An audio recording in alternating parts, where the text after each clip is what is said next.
Nithyananda. Devi Kamakshi is celebrated as the goddess whose will and consciousness unify. She performed intense tapas under a mango tree in Kanchipuram, receiving the Kamika Agama from Paramashiva himself. The sacred science of manifestation that governs creation, sustenance and liberation. Her tapas transformed the very land of Kanchipuram, turning it into a sacred geography pulsating with divine energy, where seekers still feel her presence in every corner. At the tender age of 2 to 3, Mataji Vibudananda Puri, who is also known as Kuppammal, and his grandmother Anasuya Mal brought young Swamiji to Kanchipuram. Even as a toddler, he was exposed to the vibrations of Devi Kamakshi, laying the very foundation of his lifelong spiritual connection. By the age of 8 to 9, he had divine darshan of Devi Kamakshi and met the Kanchi Paramacharya, deepening his devotion and spiritual understanding.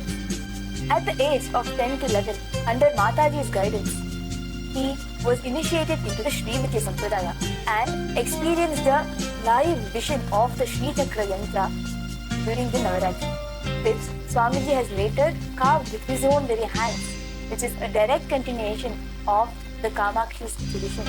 Swamiji's golden childhood was immersed in temple life, decorating deities, preparing offerings, running the small temples.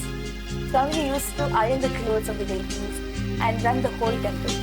These early practices were not just chores, they were a continuation of Devi Kamakshi's own lineage, where the goddess's energy manifests through every act of devotion and creation. Devi Kamakshi's energy flows through her temple across India.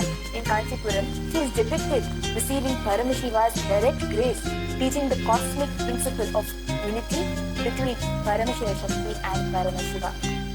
In one temple of Kamakshi in Tirunamale, Adi Kamakshi, the deity is shown holding the Atmalinga at her heart center, receiving the Paramadrita experience directly from Paramashiva himself.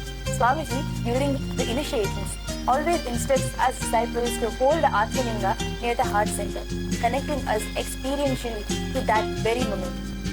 Devi's tapas, her grace and her eternal presence reminds us that the union of desire, devotion and consciousness is the path to liberation. The goddess's energy continues to flow through the Navaratri celebrations, pujas and the Shakti Pada imparted by Swamiji to the humanity, connecting devotees to Devi's timeless consciousness. Through the childhood experiences of Bhagavan Sri Nithyananda Paramashiva, through the Sri Vidya, the Sri Chakra and the living tradition, we see how her energy flows into our lives even today. Devi Kamakshi is not just a deity in a temple. She is a living vibration, a guide, a mother and a teacher. As we celebrate this Navaratri, let us remember her spirit, feel her presence and step into the light she radiates across time and space with, by the grace of the Supreme Pontiff of Hinduism, Bhagavan Sri Nithyananda Paramashiva. Thank you, Nithyananda.